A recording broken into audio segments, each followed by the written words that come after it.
Hello friends, welcome back to my channel passion gardening. तो friends, आज मैं आप लोगों को अपराजिता फ्लावर की केयर के बारे में टोटल बातें बताऊंगी कि अपराजिता को की रिलीजियस वैल्यू क्या है, उनके मेडिसिनल वैल्यू क्या है, क्यों इसे घर में लगाना चाहिए, कौन सा फर्टिलाइज़र देना चाहिए, इसके कौन कौन से नाम हैं, इन सब के बारे में आपको ध्यान से बताऊंगी। तो आप वीडियो के एंड तक बने रहिएगा और वीडियो अच्छी लगे तो लाइक शेयर कमेंट कीजिएगा। देखिए दोस्तों, ये मेरे ग्राउंड फ्लोर पर लगा हुआ है और ये नीले रंग का डबल पेटल वाला अपराजिता का फ्लावर है। अपराजिता का फ्लावर जो होता है वो घर के लिए बहुत ही शुभ माना जाता है। कहते हैं कि ये दुर्गा माँ को बहुत पसंद है तो दुर्गा जी को चढ़ाया जाता है। ये विष्णु जी को बहुत पसंद है तो इसलिए इसे विष्णु प्रिया भी कहा जाता है। इसका जो आकार होता है वो बिल्कुल शंख की तरह होता है तो इसे शंख पुष्पी भी कहा जाता है। और इसे बहुत ही ज़्यादा धार्मिक दृष्टि से बहुत शुभ माना जाता है। ये भी कहते हैं कि इसे यदि हम अपने घर के आंगन में लगाते हैं या फिर घर के एंट्रेंस पर लगाते हैं तो बहुत ही पॉजिटिव एनर्जी हमारे घर में एंटर करती है। तो इसलिए इस प्लांट को ज़रूर लगाना चाहिए। जो भी गार्डनर होते हैं उन्हें इस प्लांट को ज़रूर लगाना चाहिए। इसके कई सारे कलर्स होते हैं। मेरे पास 2 कलर हैं, ये ब्लू कलर के और एक वाइट कलर के। तो इन दोनों में से जो भी कलर आप लगाना चाहते हैं लगा सकते हैं। इसे कटिंग से भी लगाया जा सकता है और इसे आप नर्सरी से ला सकते हैं। इसे आप इनके बीजों से भी प्रोपोगेट कर सकते हैं। एक बार आप यदि ये पौधा घर ले आते हैं तो उसके बाद इसके इतने सारे बीज बनते हैं कि वही बीज जो सूख जाते हैं, सूखने के बाद वो गिरते रहते हैं और नए नए प्लांट बनते रहते हैं। एक पौधा मैं लाई थी, एक पर्पल कलर का और एक ब्लू और एक साथ ही साथ वाइट कलर का। और अब मेरे घर में इतने सारे प्लांट हो गए हैं कि मेरे गमलों में लगे हैं, टेरेस में लगे हैं, मेरे ज़मीन पर भी लगे हुए हैं। तो एक बार इस प्लांट को आप लगा देते हैं तो ये प्लांट हमेशा आपके घर में बना रह जाता है। बस आपको ये ध्यान देना है कि इसकी केयर कैसी करनी है और इससे ज़्यादा से ज़्यादा फ्लावरिंग आप कैसे लें। तो उसके लिए आज की वीडियो आप लोगों के लिए बहुत ही हेल्पफुल होने वाली है।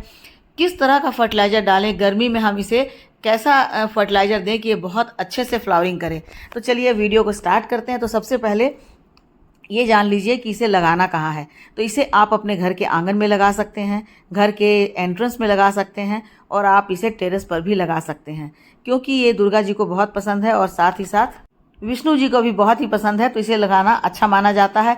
दूसरी बात यह है कि इसकी जो मेडिसिनल वैल्यू है वो भी बहुत ही ज़्यादा है कि इसे आप इसकी जो फूल है, इस फूल के आप यदि चाय बनाकर पीते हैं तो ये आपके पेट को ठंडा रखता है, आपके लीवर और किडनी को डिटॉक्स भी करता है। तो इसीलिए इसके मेडिसिनल वैल्यू भी बहुत ज़्यादा होते हैं। तो रिलीजियस रूप से और मेडिसिनल रूप से, दोनों ही रूप से ये बहुत ज़्यादा शुभ माने जाते हैं, अच्छे माने जाते हैं। तो देखिए, मैंने अपने टेरेस पर भी लगा रखा है। एक मेरे पास ये ब्लू कलर का है और दूसरा मेरे पास एक वाइट कलर का है। वाइट कलर के तो और भी ज़्यादा हैं, ब्लू भी और ज़्यादा, लेकिन मैंने फिर से इसे गमले में भी लगा रखा है। तो इसकी केयर मैं बतलाऊँगी कि अभी खास करके गर्मी बहुत ज़्यादा पड़ रही है।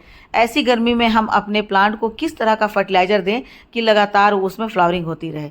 ये सफ़ेद भी होता है, ब्लू भी होता है, पर्पल होता है, येलो होता है और कहीं कहीं इसे रेड भी देखा जाता है। तो इस तरह से इनके बीज के जो है सीड पॉड निकलते हैं, छिमियाँ निकलती हैं।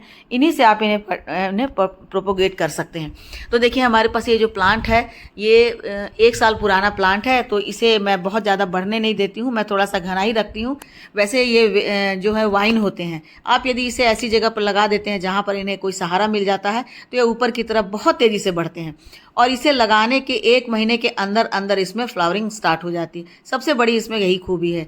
यदि आप लगा लेते हैं तो 1 महीने से मतलब 30 दिन से 35-40 दिन के अंदर इसमें फ्लावर आने शुरू हो जाते हैं और फ्लावर भी बहुत भर भर के आते हैं। लेकिन गर्मी के दिनों में ये थोड़े से, जब ज़्यादा गर्मी पड़ने लगती है तो आपको इनकी केयर करनी है।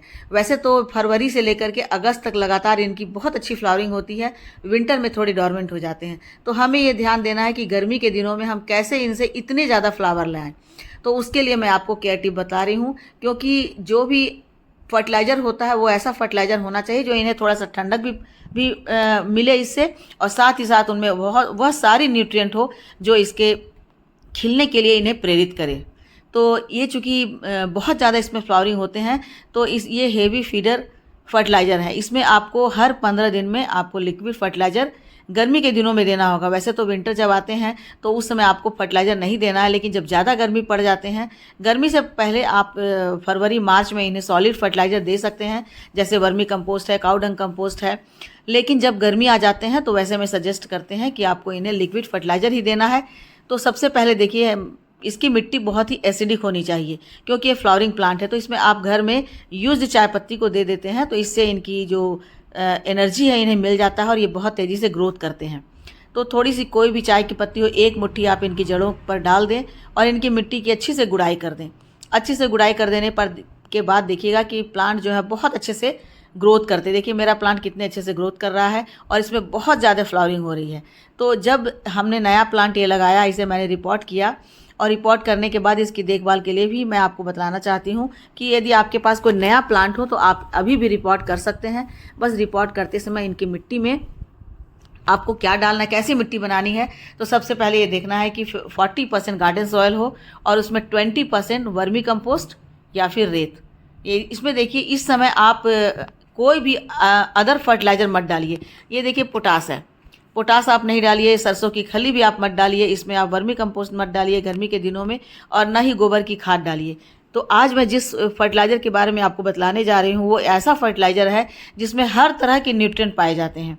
आपको वही थोड़ा सा डाल देना है, बाकी ये कुछ भी नहीं डालना है, क्योंकि इनमें जो भी न्यूट्रिएंट्स होते हैं वो सारे के सारे न्यूट्रिएंट्स जो मैं फर्टिलाइज़र बताने जा रही हूँ उसमें पाए जाते हैं और भरपूर मात्रा में पाए जाते हैं। तो आपको इसके अलावा गर्मी के दिनों में अभी 2 महीने तो आपको इसके अलावा कुछ नहीं देना। तो ये देखिए क्या है दोस्तों, ये है नारियल पानी यानी कोकोनट वाटर, जो हम लोग डाब पीते हैं गर्मी के दिनों में या फिर बीमार होने पर, कमज़ोरी होने पर डॉक्टर ये सजेस्ट करते हैं कि आप डाब पानी पीजिए, उससे आपका पेट ठंडा रहेगा, बहुत सारे न्यूट्रिएंट मिलेंगे, क्योंकि इसके अंदर मैग्नीशियम पाया जाता है, पोटेशियम पाया जाता है बहुत भारी मात्रा में, जो कि हमारे प्लांट को खिलने के लिए, उसके बढ़ने के लिए, उसके रूट को डेवलप करने के लिए बहुत ज़्यादा नेसेसरी है। तो डाब के पानी में पाया जाता है पोटेशियम भरपूर मात्रा में और साथ ही साथ मैग्नीशियम, उसके साथ साथ इसमें कैल्शियम भी होता है और भी कुछ ऐसे न्यूट्रिएंट्स, माइक्रो न्यूट्रिएंट्स होते हैं जो किसी भी प्लांट को तुरंत का तुरंत बूस्ट कर देता है।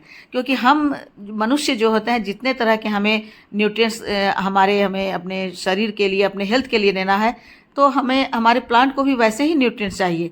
तो देखिए यदि गर्मी के दिनों में आप डाब पीते हैं तो आपको अलग से लाने की ज़रूरत नहीं है। यदि आप डाब पीते हैं तो अपने लिए डाब का पानी निकालते हैं तो उसमें से 1 कप, आधा कप आप निकाल सकते हैं अपने प्लांट को देने के लिए, क्योंकि बहुत भरी ऐसा नहीं है कि ये भरा हुआ ग्लास हो गया है तो हमें भरे हुए ग्लास में पूरा का पूरा देना है। तो दोस्तों 1 कोकोनट से 1 ग्लास लगभग उसका वाटर निकलता है और ये देखिए इतना ज़्यादा ये शक्ति से भरपूर होता है, इतना न्यूट्रिएंट से भरपूर होता है कि आप विश्वास नहीं कर पाएंगे। आप इसे डाल करके देखिए, 15 दिन में आपको रिजल्ट नज़र आ जाएगा। मैं अभी 15 दिन पहले डाली थी और थोड़ा सा ज़्यादा नहीं, ऐसा नहीं कि भर भर ग्लास आपको दे देना है। इसमें इतनी ज़्यादा न्यूट्रिएंट्स होती है कि ये पूरा ग्लास एक पौधे को ख़राब कर सकता है, उसे जला सकता है। तो आप पूरे पौधे में 1 ग्लास मत डालिए। और दूसरी बात यह है कि आपका प्लांट कितना बड़ा उस पर भी डिपेंड करता है। प्लांट यदि आपका छोटा है तो आप आधा कप डालिए। प्लांट थोड़ा सा बड़ा है, जैसा कि मेरा ये प्लांट है, देखिए ये छोटा सा है तो इसमें मैं आधे कप डालूंगी। ये प्लांट मेरा बड़ा है तो इसमें मैं 1 कप डालूंगी। तो प्लांट जितना है, मिट्टी जितनी है, उसके अकॉर्डिंग आपको ध्यान रखना है। तो इसके कारण आप जब डालते हैं तो एक तो ये ठंडा भी होता है। गर्मी के दिनों में हमारे पौधे को थोड़ी सी ठंडक मिलेगी, क्योंकि बहुत तेज़ गर्मी हो रही है, तो ऐसे में थोड़ी सी ठंडक मिलेगी और इसी ठंडक के साथ साथ इन्हें इतने ज़्यादा भरपूर मात्रा में न्यूट्रिएंट्स भी मिल जाएगा।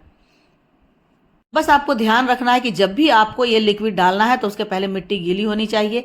यदि मिट्टी गीली नहीं है तो इस 1 कप पानी को आप 1 कप कोकोनट वाटर को आप 1 लीटर पानी में डाइल्यूट करके तब डालिए, तभी वो प्लांट को अच्छे तरह से मिल पाएंगे। अदरवाइज क्या होगा कि प्लांट जलने लगेंगे। और दूसरी चीज़ जो है इसमें डालने के लिए वो है नीम की खली। 1 मुट्ठी नीम की खली आप इसमें डालेंगे, क्योंकि ऐसा भी देखा जाता है कि ये जो अपराजिता के प्लांट हैं इस पर थोड़े से मिलीबग का अटैक होता है। मिलीबग गर्मी के दिनों में लग जाते हैं, जैसे गुड़हल के पौधे में लगते हैं वैसे अपराजिता के प्लांट में भी लग जाते हैं। तो इसलिए वो इन्हें नहीं लगे, पेस्ट से बचने के लिए आपको थोड़ा सा 1 मुट्ठी नीम की खली भी इसमें डाल देना है। तो इस तरह से आपका प्लांट इतना मजबूत हो जाएगा, इतना हेल्दी हो जाएगा कि उसमें किसी भी तरह से कोई पेस्ट का अटैक भी नहीं होगा। और दूसरी बात है कि इन्हें इतनी ज़्यादा न्यूट्रिएंट मिलेगी कि भर भर कर खिलेगा, इतना खिलेगा कि आप फूल तोड़ते तोड़ते परेशान हो जाएंगे। सचमुच में दोस्तों ये मेरा आजमाया हुआ है।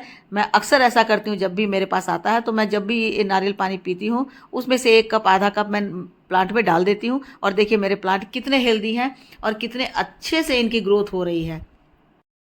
अब जो नेक्स्ट बात है वो हम देखते हैं कि हमारे जो प्लांट है वो वाइन की तरफ बढ़ते चले जाते हैं। यदि आपको वाइन नहीं चाहिए तो आप बुशी बनाना चाहते हैं, तो बुशी बनाने के लिए आपको क्या करना है, आपको प्लांट के ऊपर वाले टिप को कट कर देना है। देखिए ये भी वाइट कलर का है जो मेरे पास बहुत ही अच्छे से खिल रहा है और बहुत घना है। तो अब जब आप चाहते हैं कि अपने प्लांट को बहुत ज़्यादा बुशी बनाए और बहुत ज़्यादा वाइन की तरह नहीं बढ़े, तो आपको इनके टिप को कट कर देना है। अभी आप इनके टिप को कट कर देंगे, जहाँ से आप कट करेंगे वहाँ से उसके नीचे जो नोड है उसके बहुत सारे उसके ब्रांच निकलने शुरू हो जाएंगे, और ब्रांच निकलेंगे तो फिर से आप उन्हें कट कर देंगे एक बित्ता छोड़ करके। तो धीरे धीरे ये बहुत ज़्यादा बुशी हो जाएंगे और जब खिलेंगे तो बहुत ही अच्छा लगेगा। ये देखिए ये जो लंबा सा दिख रहा है आपको, यहीं से आपको कट कर देना है। तो इसके नीचे जो नोडी एरिया है वहाँ से नए शूट्स निकलेंगे और उसके बाद प्लांट काफ़ी घना हो जाएगा। तो इस तरह ऐसा करके आप अपराजिता के प्लांट को बहुत बुशी भी बना सकते हैं और उसमें ढेर सारे फूल ले सकते हैं। तो ये देखिए दोस्तों, मुझे इसे कट करना था लेकिन आपके साथ वीडियो शेयर करनी थी, इसलिए मैंने अभी तक कट नहीं किया है।